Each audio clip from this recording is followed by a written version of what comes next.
We got the week going with Nick's Psydark Slackers falling to Dennis's Bloody Nora with a 1-0 loss. And I think the Noras managed it with just 18% ball possession. I'm not sure if that speaks of how much Nuffle wanted the Noras to win, or how much the Slackers slacked off in the classroom when they were being taught what to do with the ball. But at least we got a few nice blocks. One of the human blitzers finished the first half with the death of a line rat, followed closely by a Skaven thrower ending his game with a failed dodge. And the blood never stopped there. With another line rat falling to a block in the second half, the rats made sure to revenge their loss with a broken leg to the killing blitzer. The humans may have lost the game, but they made sure to fill the kill box. Next up we had the score fest that was Fraser's Keep Refrigerated against Haymar's Kingdom Drunkards, ending in a spectacular 4-1 victory.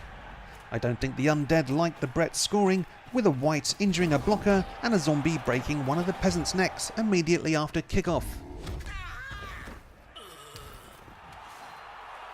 Next on our agenda was Ian's Underworld All-Stars marginal loss to Rob's Ladyboy Lacerators.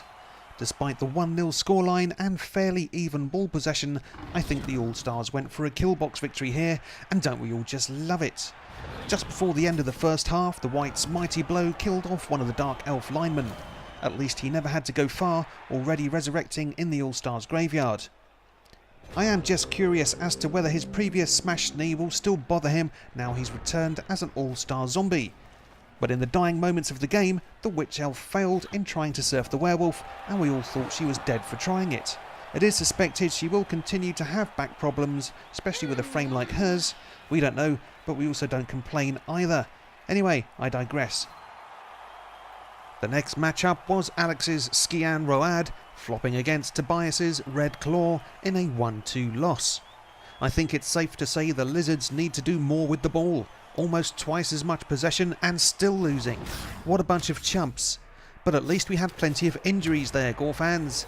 With the Magic Academy just down the street, both teams appear to have hired wizards to assist them. The Skaven's wizard got in there early, and we think he blew himself up in the process.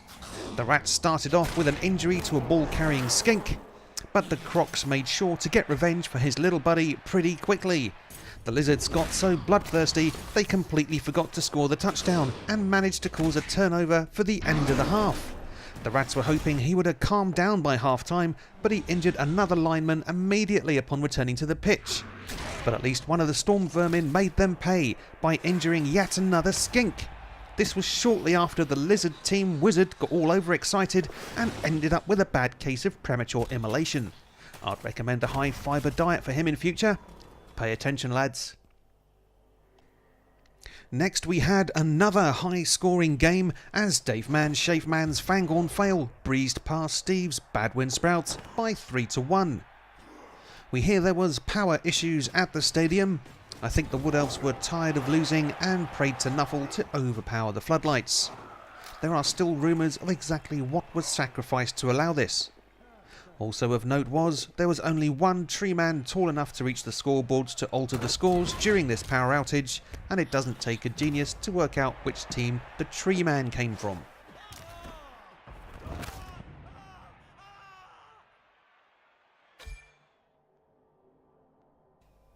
Finally this week we had Mark's the Copperheads coming out victorious over Matthias's Swedish Vikings 2-1. But thankfully the teams didn't just keep the scores or grudges to the scoreboard. Those cheeky Norse were fully capable of scoring for most of the half, but they wanted to inflict pain. And they made sure to hold the ball securely and stall just shy of the line, and they did it very successfully. But I think the waiting angered the Black Orcs as one of them killed off Loki the lineman, followed a few short moments later by another Black Orc, injuring yet another innocent lineman. The Orcs returning the same stalling tactics of the first half in the second after they evened things up. And so at the end of the week and halfway through the season we have Keep Refrigerated remaining undefeated. Those Badwind Sprouts are yet to taste the sweet nectar that is called victory. The Ladyboy Lacerators and the Red Claw have only lost one game each, keeping them right on the heels of Keep Refrigerated. Kingdom Drunkards and Psydark Slackers are keeping hope alive for the Sprouts by only winning a single game each. I'm your host, and I'll see you next time on the Browntown Showdown Blood Bowl League.